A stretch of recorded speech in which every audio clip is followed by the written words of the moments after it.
ฮ้ยอันนี้ของจริงว่ะตกใจอันนี้ของจริงว่ะทุกคนเป็นโครงกระดูกเนาะต้องขออนุญาตเด้อขออภัยเนาะอันนี้เป็นการฝังศพขั้นที่หนึ่งทำอิฐอยู่แห่งไหหินแห่งที่หนึ่งนะทุกคนแล้วเพิ่นค้นพบกระดูกมนุษย์ชิ้นส่วนมนุษย์เนาะอยู่ไหหินแห่งที่หนึ่งเนาะ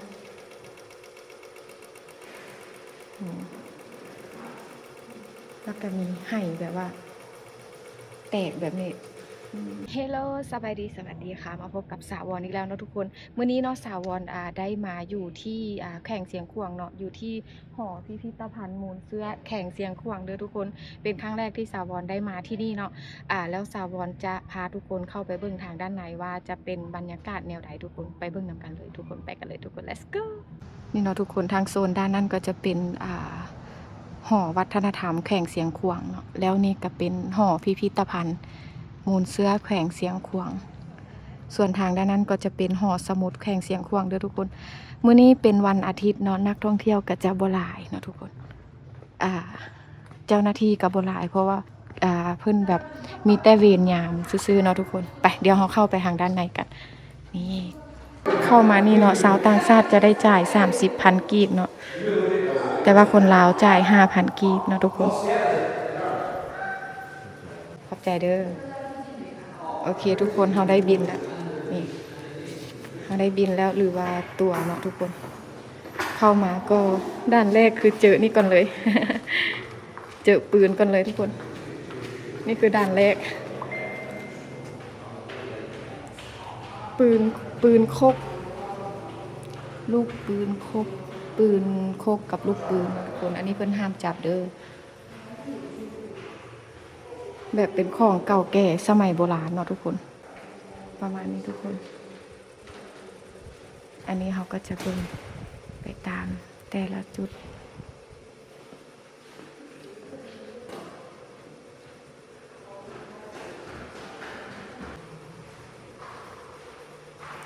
นี่นะทุกคนภาพนี้ก็คือ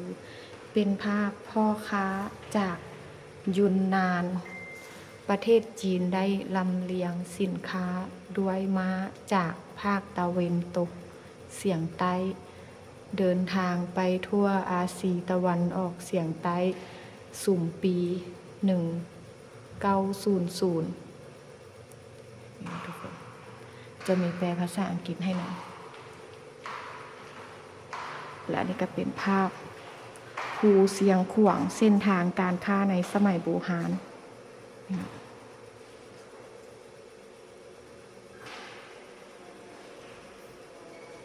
แล้วก็มีทุ่งไฮหินเนาะจุดไฮไลท์ของเสียงขวางแขวงเสียงขวางนี่เนาะไฮหินงามแหงทุกคนภาพทุ่งไฮหินโอ้โหภาพนี้งามแหงทุกคนไหหินแต่สมัยตะกี้เนาะทุกคนภาพสวยงามเลยนี่เนาะก็จะมีเพื่อนวางโซหินแบบนี้ทุกคน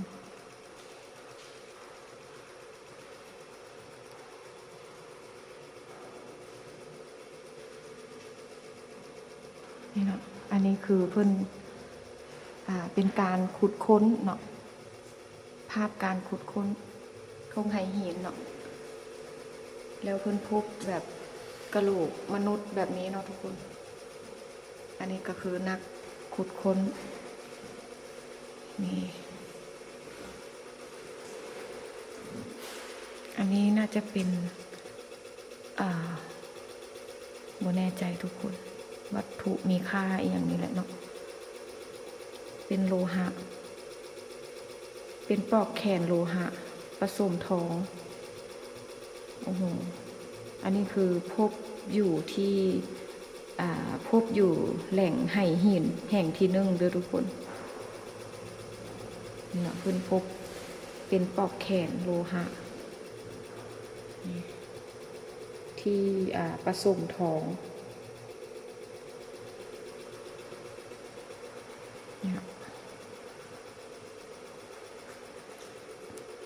อันนี้ก็คือเป็นหินที่แบบว่าเพิ่นแบบอนุรักษ์รักษาศิลปะวัตถุแบบว่ามันแตกแล้วเพิ่นก็เอามาซ่อมแซมให้ให้อยู่คงสภาพแบบว่าให้อยู่ได้เนาะทุกคนให้แบบเป็นรูปเป็นห้างเอียงแบบนี้นะเด้นี่เนาะทุกคนโอ้โห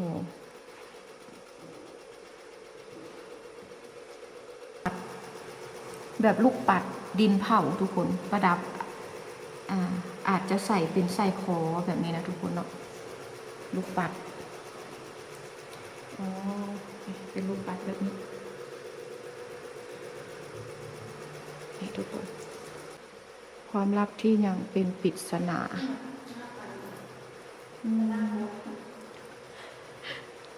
อันนี้ก็จะมีแบบว่าโครงกระดูกมนุษย์อยู่ไหนเป็นโครงกระดูกเดี๋ยวไปเบิ่งโซนด้านนี้ทุกคน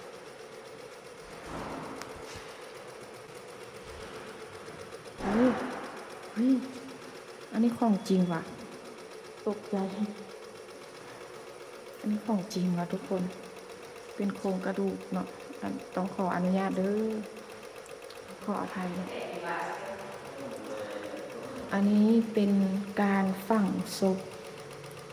ขั้นที่1ทำอีกอยู่แห่งไห่หินแห่งที่1นะทุกคนแล้วเพิ่นค้นพบกระดูกมนุษย์ชิ้นส่วนมนุษย์เนาะอยู่ไห่หินแห่งที่1เนาะ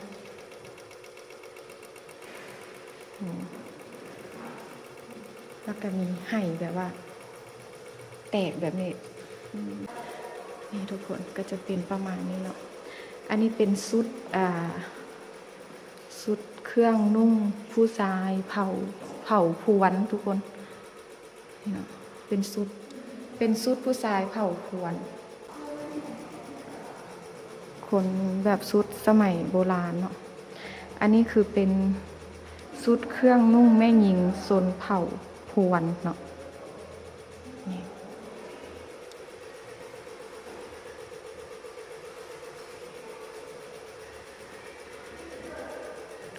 เนาะสุดก็จะเป็นประมาณนี้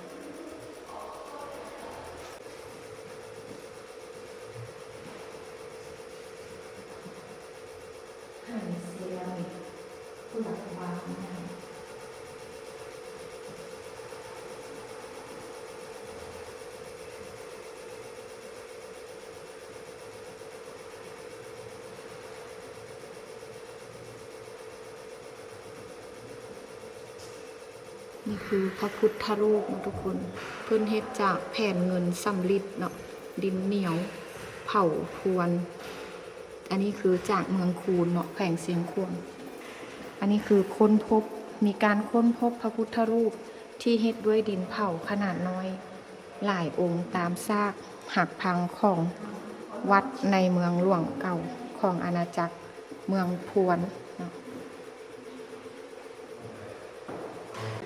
ทุกคนเดี๋ยวสาวรจะพาทุกคนขึ้นไปที่ชั้นต่อไปเนาะว้าว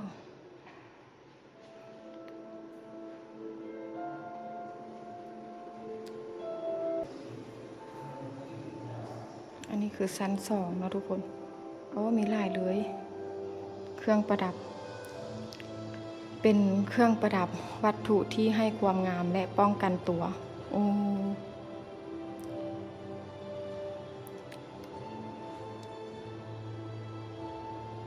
นี่นะโอ้โหทุกคนอันนี้คือปอกคอพร้อมกับสร้อยและกี้เนาะมีอลูมิเนียมทองแดงผสมเงินผสมเผ่ามงเมืองหนองแฮดนี่เนาะทุกคนนี่เนาะอันนี้จะเป็นต้นปางไม้ป่องไม้เนื้ออ่อนเนาะ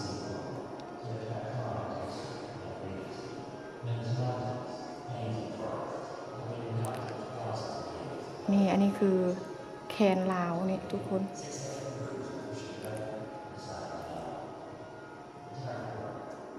มีเข้าของเครื่องไซเนาะทุกคนหลายอยู่มีผ้าสิ้นน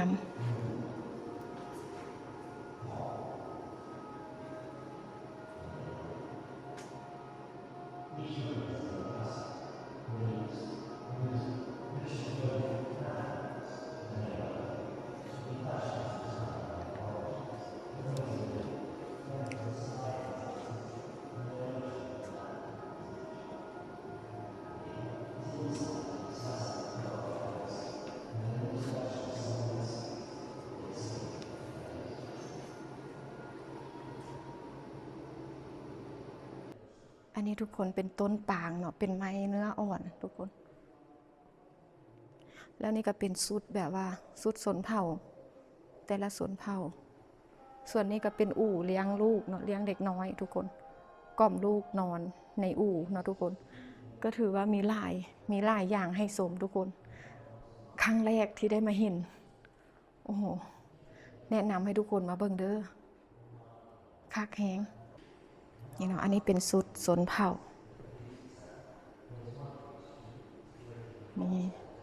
มีลายเลยทุกคนทางด้านนี้เนาะ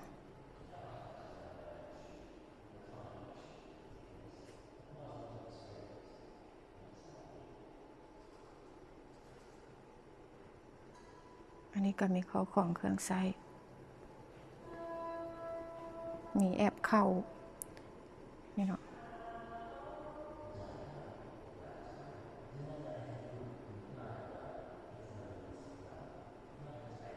อันนี้น่าจะเป็นที่นอนว่ะทุกคนไม่แน่ใจอ๋อ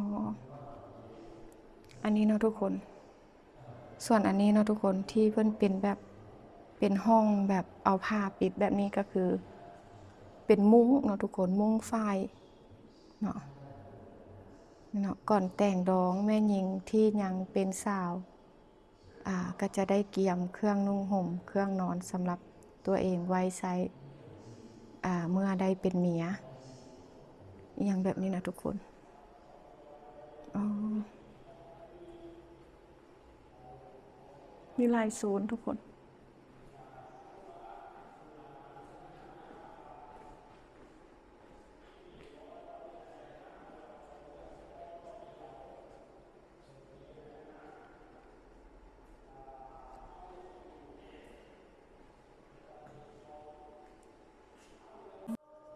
อันนี้เป็นห้องวิดีโอ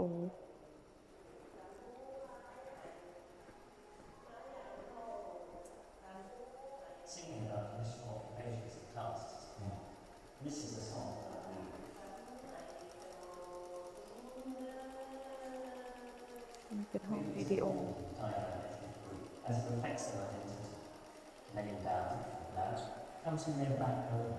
เป็นมาบ้างตีไฟในหน้าโต๊ะเลยเป็นตีฟ้า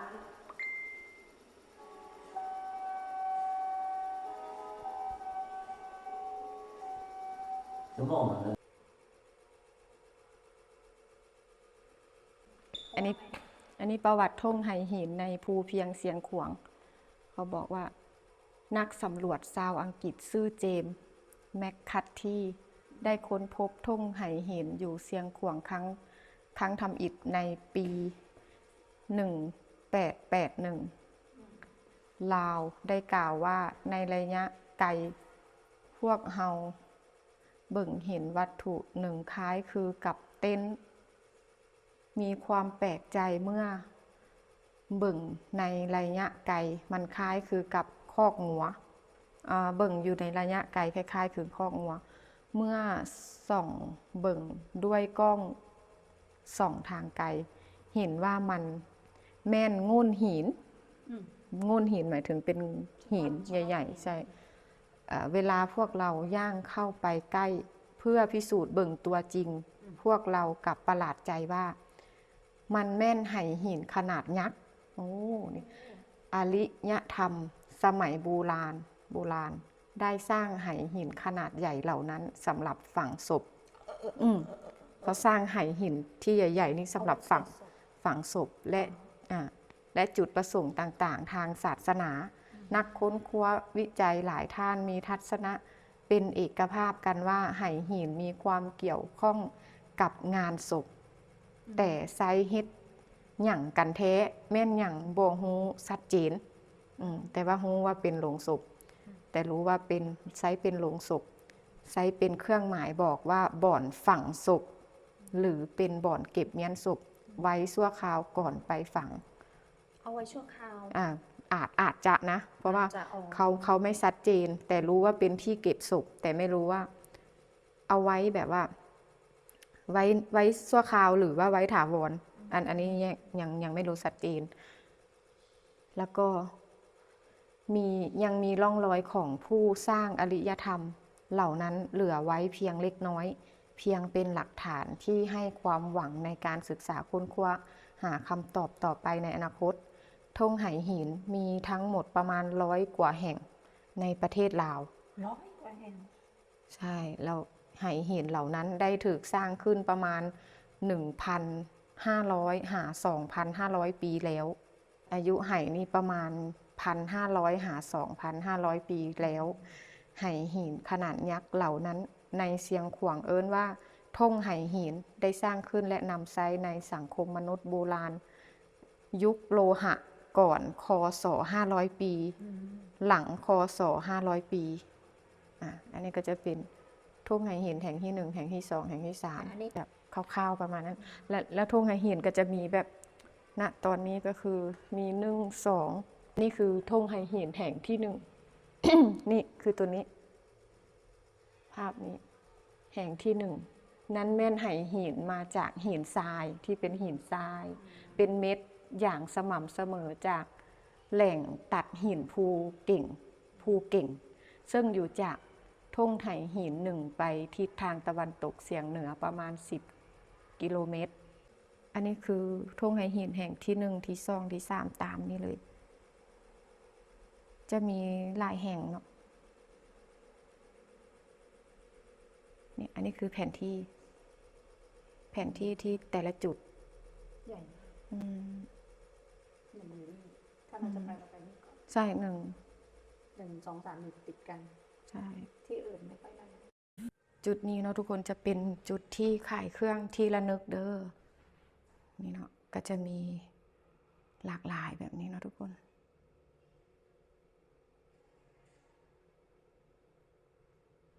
ก็จะมีราคาอยู่ในนี้เนาะ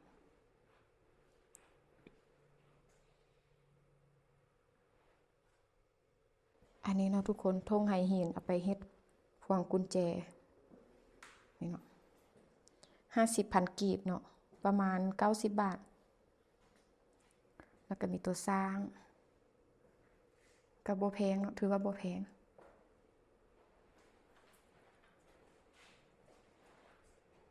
มีบ่วงอันนี้อันนึง20,000 กีบประมาณ40 บาทประมาณนั้นประมาณ40 บาทอันนี้อัน10,000 กีบประมาณ10 บาท12 บาทน่าจะเป็นธงไหหินมีอันนี้นะมีอันระเบิดนะเพราะว่าเสียงขวางนี่ก็จะมีระเบิดเยอะแบบเป็นนี่เนาะก็จะมี อันนี้เราเอาไปทำไมอ๋อสติกเกอร์น่ารักเนาะอันนี้เป็นสติกเกอร์แอบเข้าเนาะแอบเข้าแล้วก็ลาบนี่คือเป็นมรดกลาวแล้วเด้อมรดกโลกลาวแล้วเด้อลาบลาวกินเบียร์ น่ารักเนาะอันนี้ก็จะเป็นดอกหรือว่าหมากแปลกค่ะนะเพราะว่าอันนี้คือเมืองแปลกที่เราอยู่นี่นะเมืองแปลกแขวงเสียงขวางอันนี้ก็สวยเป็นธงไหหินแล้วก็เป็นลูกระเบิดเพราะว่าอยู่ที่เสียงขวางก็จะมีศพมีเสื้อนะทุกคนสมัยตะกี้เนาะลูกระเบิดแล้วก็มีระเบิดที่แบบฝรั่งได้ทิ่มระเบิดอยู่ที่เสียงขวางนี่ถือว่าหลายแหงทุกคนนี่จะเป็นที่ระลึกเนาะอันนี้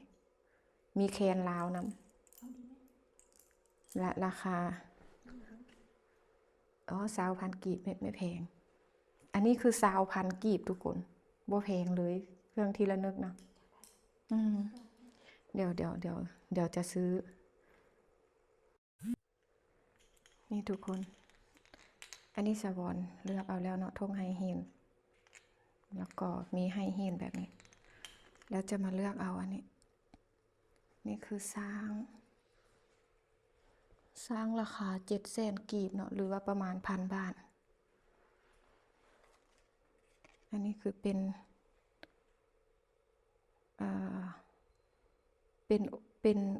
โอ่งนะทุกคนเป็นโอ่งเนี่ย ราคา150,000 กีบ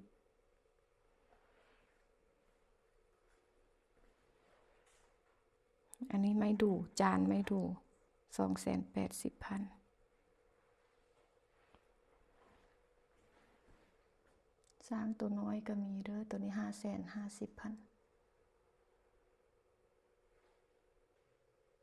มีลายแฮงทุกคนตอนนี้เนาะสาววอนก็ได้ออกมาทางด้านนอกแล้วเด้อนี่เนาะเบิ่งชมได้หลายเลยทุกคนเนาะก็เป็นครั้งแรกก็มีความตื่นเต้นเนาะแล้วก็ได้ฮู้ประวัติแบบเพิ่มขึ้นหลายขึ้นเนาะเกี่ยวกับธงไหหินแขวงเสียงขวางหรือว่าแบบมูลเสื้อชนเผ่าของเสียงขวางเนาะทุกคนนั่นเองคือสาววอนก็คือแบบได้ยินแต่ชื่อเพิ่นว่าเสียงขวางแขวงเสียงขวางธงไหหินนู่นนี่นั่นแต่แบบบ่ได้เข้าถึงลึกเนาะคือประวัติศาสตร์ที่เราเรียนมาก็แบบว่าหลายปีมาแล้วเนาะก็มีแบบว่าลืมแด่บ่ลืมแด่อีหยังแบบนี้นะเนาะทุกคนแล้วเราได้มาเบิ่งแบบนี้ก็ถือว่าเป็นประสบการณ์ที่แบบว่าคือแบบสำหรับสาววอนก็คือว่าดีเนาะดีหลายคือเข้าไปชมนี่ก็บ่ได้แพงเนาะทุกคนคือสำหรับคนลาวนี่ละแม่น 5,000 กีบเนาะสำหรับคนชาวต่างชาติก็ 30,000 กีบประมาณ50 บาทเนาะทุกคนนั่นเองเข้าไปชมก็มี2ซันเด้อทุกคนมีหลายอันให้เบิ่งตามคลิปเลยทุกคนถือว่าดีนะทุกคนเนาะคือแบบสำหรับสาววอนก็อยากแนะนำให้ไผที่ว่ามาแขวงเชียงขวางก็ต้องมาเด้อทุกคนมาเบิ่งต้องมาที่นี่เนาะทุกคนนั่นเองสำหรับคลิปนี้เนาะสาววอนก็จะขออนุญาตจบคลิปแต่เพียงเท่านี้ฝากทุกคนกดไลค์กดแชร์กดติดตามกด Subscribe ให้สาววอนในเด้อสำหรับไผที่ว่าใจดีมีน้ำใจเนาะอยากซัพพอร์ตสาววอนอยากให้กำลังใจสาววอนก็อยากกดข้ามโฆษณาเจอกันคลิปต่อไปทุกคนบ๊ายบาย